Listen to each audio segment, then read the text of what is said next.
Prochain film, If Beale Street Could Talk. On en avait parlé brièvement dans le podcast à gauche à droite parce que c'est un film que tu as vu, que tu as apprécié. Et tu vas pouvoir nous en parler maintenant. Chef-d'œuvre. Boom, directement, Barry Jenkins, hein, celui qui avait fait Moonlight, si je me trompe pas. Tu ne te trompes pas. C'était lui, tout à fait. Qui est revenu, il a pas attendu longtemps, hein, boum, un an après, il balance 2 ans. 2 ans. 2 ans, Ouais. c'est ça. Ah oui, c'était le fameux film qui a Comme gagné La La Land. l'Oscar en face de c'est ça.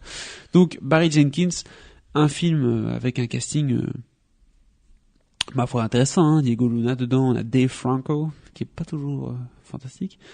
Ben, on a Ed Skrein, hein, tu viens d'en parler.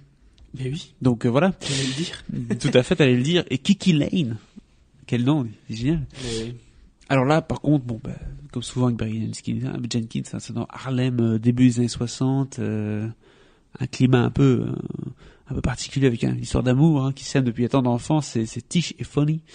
Elle est enceinte, ils sont bien décidés à se marier, mais lorsqu'un flic raciste accuse Fonny d'un viol, leur monde s'écroule. franchement, je trouve qu'avec des personnages qui s'appellent Tish et Fourni, t'aurais pu le raconter avec un petit accent bruxellaire. Et l'acteur principal s'appelle Kiki Lane, hein, faut pas oublier.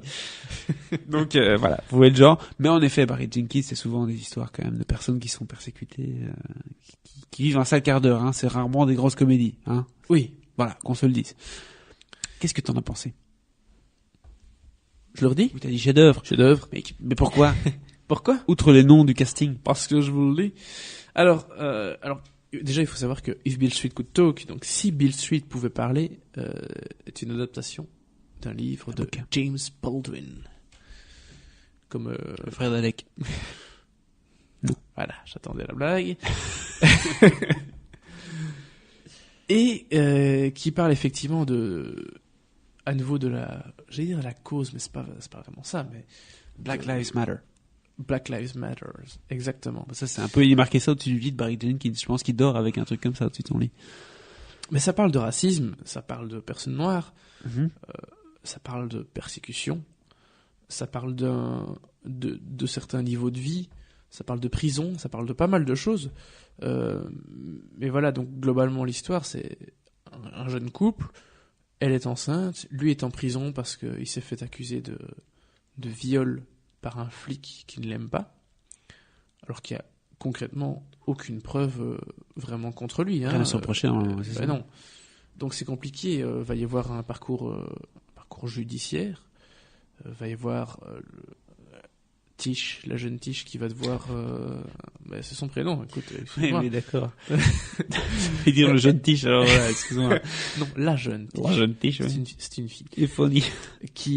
Non mais alors Tish, elle va devoir faire face à tout ça, déjà faire face à sa famille, faire face à la famille de son compagnon, et puis ensuite, elle va devoir trouver des solutions, c'est-à-dire avocat, etc. Trouver un avocat qui veut bien plaider ce genre de cas. Christophe Waltz. Tout faire pour sortir Fonny de prison. C'est au-delà de ces discours sur des sujets évidemment très importants et malheureusement toujours très actuels, ce qui fait la grande réussite du film, c'est la mise en scène de Barry Jenkins, son chef opérateur, son compositeur, et ses comédiens. Ça fait beaucoup de monde, mais c'est une équipe de malades. Barry Jenkins, il prend le temps de faire, de montrer ses scènes, de les développer.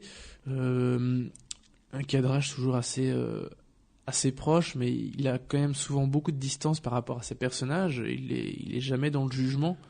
Et ça, c'est très important, parce que vu ce qui se passe dans l'histoire, c'est quand même c'est pas Jojo. Oui. Donc si en plus il était dans le jugement, ça serait très compliqué. Il a d'excellents comédiens. Évidemment, il y a le jeune duo formé par Kiki Lane et Stephen James en tête.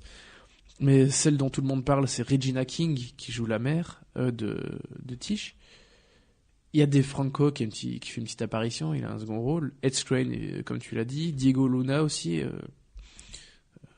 excellent acteur mexicain que j'aime beaucoup. Oui. Ils sont tous d'une justesse incroyable. Et pour moi, la musique, quoi. La musique, Nicolas Britell, qui signe aussi celle de Vice, dont on parlera la semaine prochaine. Dans 2 semaines. Ce gars est un des meilleurs compositeurs actuels, tout simplement. La musique qu'il a composée pour Moonlight était déjà dingue. D'autres musiques aussi, mais principalement celle de Moonlight. Celle-ci, elle est fabuleuse. Enfin, j'écoute très souvent les morceaux de la BO. Elle est juste sublime, c'est tout. Il mélange les cuivres et les cordes. Il y a un super beau thème qui s'appelle Eros, qui est juste fantastique. C'est un petit chef-d'œuvre. Ce n'est pas une référence à Ramazzotti, bien sûr. Non, c'est une référence à l'amour, tout simplement. Parce que la musique, on l'entend pendant une scène d'amour. Très très belle scène d'amour d'ailleurs. Donc voilà, Nicolas Britell, j'adore son travail. Barry Jenkins, je suis ultra fan de son travail. Comment ne pas l'être? C'est un grand. C'est vraiment un grand. Il parle de tout ça avec énormément de justesse, toujours très posé. Il prend le temps qu'il faut, c'est ça qui est bien. C'est pas pour autant que le film est lent, mais il prend le temps et pour autant qu'on rentre dans son jeu, dans sa dynamique, on ne peut que passer un excellent moment. C'est pas la joie, mais un grand moment de cinéma en tout cas. Et ça, c'est le plus important. Bah oui. Écoute, formidable, hein. Dans ce cas-ci, Barry Jenkins qui nous sort un film, il continue sur sa lancée après Moonlight, boum, un autre film qui va certainement faire parler de lui aux Oscars. Ben oui. Voilà, ça c'est clair qu'il est un des prétendants, des favoris. Regina King, Oscar du meilleur second rôle féminin, sans doute. Oui, tout à fait. Elle a déjà eu les prix, elle a eu le Golden Globe. Oui. En meilleur second rôle dramatique. Donc, pourquoi pas. Donc voilà, c'est du lourd, c'est du bon film d'auteur américain. Il en existe. Souvent, parfois, j'entends des gens parler des films américains en disant que ça n'existe pas beaucoup de films d'auteurs américains. Mais c'est voilà, il faut un peu chercher. If Beat Street Could Talk, 4 ou 5. Ouais, 4. Je sais pas si je donnerais 5 étoiles un jour. Est-ce que je l'ai déjà fait? Non. Je pense pas, hein. Si, peut-être pour un truc où tu t'es emballé un peu, genre Ready Player One. Ouais, c'est ça. Peut-être. À mon avis, mais non, mais c'est un excellent 4 étoiles plus, hein, si on veut. Mais oui, c'est fabuleux ce film. Un super film. Barry Jenkins, bravo d'avoir réussi. If Beat Street Could Talk.